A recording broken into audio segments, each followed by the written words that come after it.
તાંડવ નૃત્ય એવું છે કે જેનો જન્મ આનંદ હર્ષ ઉલ્લાસમાં નહીં પણ ભયંકર ક્રોધમાં થયેલો છે. નહીં તો બધા નૃત્યના જન્મ આનંદ હર્ષમાં ઉલ્લાસમાં થયેલા છે. તમને મજા આવે, તમને અત્યારે તબલા વાગે છે, બેન્જો વાગે છે, તમને અંદરથી મજા આવે તો તમે ડાન્સ કરો, નાચો, પણ તમને અંદરથી ક્રોધ આવે તો તમે નાચો નહીં. પણ એક જ તાંડવ નૃત્ય એવું છે કે જેનો જન્મ આનંદ હર્ષ ઉલ્લાસમાં નહીં પણ ભયંકર ક્રોધમાં થયેલો છે. વાત તો ખૂબ લાંબી છે, પણ ટૂંકમાં કરીએ. દક્ષ રાજાને ત્યાં પાર્વતી તો પછી એના પહેલા સતી દક્ષ રાજાને ત્યાં મહાયજ્ઞનું આયોજન અને દરેક દેવી દેવતાઓને આમંત્રણ, પણ એક જ મહાદેવને આમંત્રણ નહીં. એટલે માતા સતીએ જીદ કરી કે આપણે મારા પિતાને ત્યાં છે કે આમંત્રણની જરૂર ન હોય, મારે જવાય. પણ મહાદેવને ખબર હતી, ત્રિકાળ જ્ઞાની હતા, એને ખબર હતી કે આમંત્રણ વગર જવાય નહીં અને ત્યાં અહિત થવાનું છે એની મને ખબર છે. સતી તમારાથી જવાય નહીં, પણ છતાં માતા સતીએ જીદ કરી. હજી એ ત્યારથી આવ્યો હોય છે. હજી તમે જોજો જીદ હજી બહેનોમાંથી જીદ ગઈ નથી. સ્ત્રી હટ, રાજહટ, બાળહટ, યોગી હટ, આ બધી હટ છે, એનામાં સ્ત્રી હટનું પ્રમુખ સ્થાને એનું નામ છે. એટલે માતા સતીએ ખૂબ હટ કરી અને એના પિતાને ત્યાં ગયા અને હળહળતું મહાદેવનું ત્યાં અપમાન થયું. દક્ષ રાજાએ અપમાન કર્યું અને આ અપમાન સહન ન થતા માતા સતી યજ્ઞની અંદરમાં પોતાના જમણા અંગૂઠાના અંદરથી અગ્નિ પ્રજ્વલિત કરી અને યજ્ઞની અંદરમાં પોતાના દેહની આહુતિ આપે છે. આ વાતની જાણ હિમાલયના ઘોપડામાં બેસેલા ભાવેશ્વર દાદાને થઈ અને ઈ તાંડવ નૃત્ય કરતો કરતો નીકળે છે. પણ કેમ?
આ તાંડવ નૃત્ય એવું છે કે જેના અંદર શિવજી મહારાજની ક્યાંક ને ક્યાંક હાજરી હોય. આના અંદર તાંડવ નૃત્યમાં શિવજી મહારાજની વેદના છુપાયેલી છે. કેવી રીતના?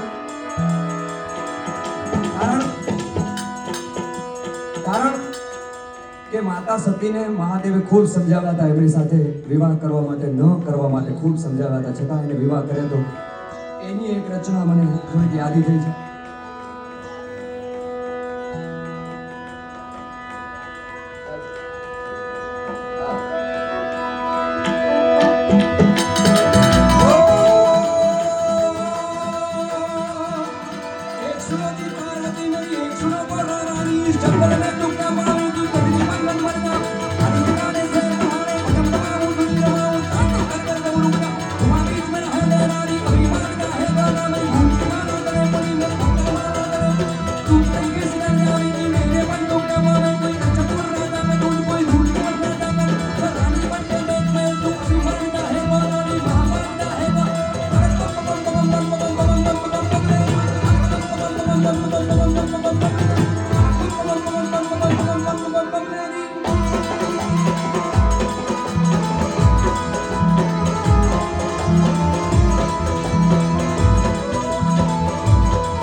તાલીઓના તાલ સાથે એક મારે હનુમાન ચાલીસા બોલવી છે, પછી માતાજીને પણ યાદ કરવા છે, પણ બધાને વિનંતી છે મારી સાથે તાલીઓના તાલ સાથે જો સતબાર પાઠ કર કોઈ છૂટઈ બંદી માણસો કોઈ, એટલે અહીંયાથી હું એક હનુમાન ચાલીસા બોલું, આપ મારી સાથે આટલા બધા સાથે બોલો એટલે 100 નહીં પણ મારી 1000 હનુમાન ચાલીસા થઈ જાય. એટલે બધાને વિનંતી છે, બધા મારી સાથે હનુમાન ચાલીસા બોલશો ને?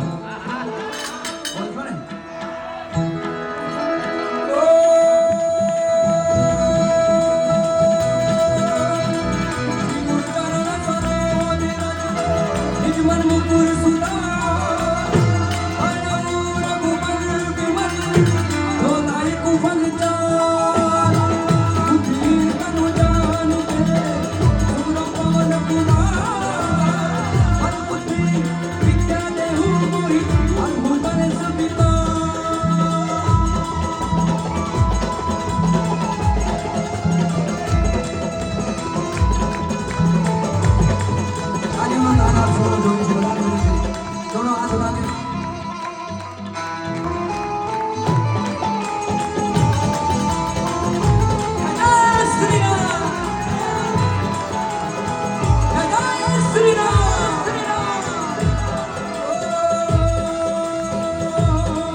અહીંયા હરિઓમનું જ્યાં નાદ આવે છે ત્યાં બધાને વિનંતી છે કે ભાઈ હાથ ઊંચા કરીને દાદાને ત્યાં ભાવેશ્વર દાદાને ત્યાં આપણે શરણાગતિ સ્વીકારવાની.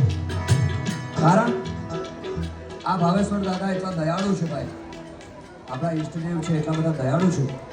આ લગભગ સમગ્ર વિશ્વના આમને મોમેડિયન પણ માને છે, હિન્દુઓ પણ માને છે, ક્રિશ્ચિયન પણ માને છે, બધા માને છે. મહાદેવ છે એ દેવોનો દેવ મહાદેવ છે. આને કોઈ ન જાણતું હોય એવું ન બને. એટલે આના દ્વારે એને બધા જાણતા હોય એટલે એની આંખો બધી જગ્યાએ હોય. એ સમૃદ્ધ છે. એટલે બધાને વિનંતી છે કે આ હરિઓમ હર હરનો જ્યાં નાદ આવે છે ત્યાં બે હાથ ઊંચા કરીને દાદાને ત્યાં શરણાગતિ સ્વીકારવાની છે. આપ સ્વીકારશો ને? અજાણે થઈ ગયેલા પાપી છે એ ભજનમાં બેસી ન શકે. આ બોડી સંખ્યામાં માણસો, એકવાર તમે તમારા માટે જોરદાર તાળીઓથી બતાવો ભાઈ. નકા મુંબઈમાં તો આવે છે લગભગ કામ કરી થાકીને સૂઈ ગયા હોય ભાઈ કે નહીં. આ તો 3 વાગ્યાવાળા છે, 3 4 વાગે. આ બાજુ મહેમાનો ઘણા બધા મોભીઓ અહીંયા બેઠા છે. હું કોઈનું નામ નથી જાણતો પણ બધાનું સ્વાગત છે. અહીંયાથી બધા જે આગળ સીટોમાં બધા જેટલા મોભી છે, વડીલો છે, તો બધાનું સ્વાગત છે. પણ બધાને વિનંતી છે હરિઓમ હર હરનો નાદ આવે ત્યાં બધાને બે હાથ ઊંચા કરીને દાદાને ત્યાં શરણાગતિ સ્વીકારવાની છે. બક્ષે ભાઈ આ હાલ છે મારું કે નહીં? બહુ થાકી ગયા છું.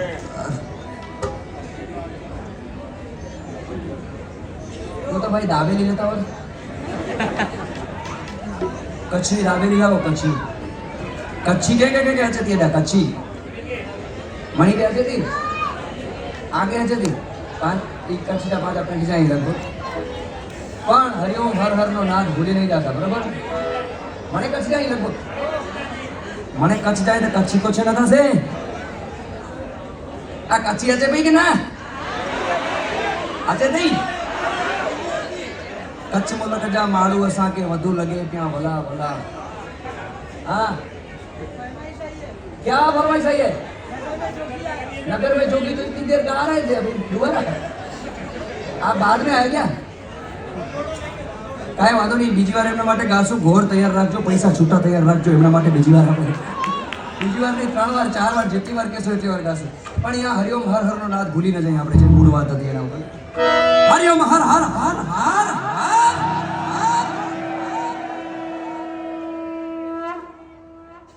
શિવજી વાલા હોય હાથ ઊંચા કરજો, બાકી રહેવા દેજો. ભાવેશ્વર દાદા જેને વાલા હોય હાથ ઊંચા કરજો. અને અજાણે થઈ ગયેલા પાપ જેને અજાણે એટલે આજે આપણે લાઈટો ચાલુ કરી છે, એના અંદર જીવડા આવે છે, બેસે છે, મરે છે, એના સાક્ષી આપણે બન્યા છે. આજે હું તમારા ચહેરા નથી જોઈશું, તેથી ભયંકર લાઈટ છે. તો જીવડા આવે છે, બેસે છે, મરે છે, એના આપણે સાક્ષી બન્યા છે. એ અજાણે થઈ ગયેલા પાપ છે. હવે તમારા ચહેરા નથી દેખાતા. તો આવા અજાણે થઈ ગયેલા પાપનો પણ બાળીને ભૂકો કરી દેવો ભાવેશ્વર દાદો બેઠો છે અહીંયા. એટલે બધાને વિનંતી છે હજી એકવાર, એટલે હેટ્રિક થઈ જાય. હરિઓમ હર હર હર હર હર હર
કચ્છી વાળા બધા છૂટા આપી દો. 20 નોટો અને 90 આપી લઈ જાઓ. બીજી વાર ગવડાવો એટલે મારે એમની પાસે ખાલી કરાવવા પડશે. અને મારું પણ માંગુ નહીં, આપણે તન કી કાજ પરમાર્થ કાજ મને માનતા ના આવે લાજ. એટલે અહીંયાથી કોઈ અમે 1 રૂપિયો નથી લઈ જવાનો. જે પણ અહીંયા વપરાવાનું છે સારા કામમાં વપરાવાનું છે. જ્યાં મજા આવે ત્યાં વરસતા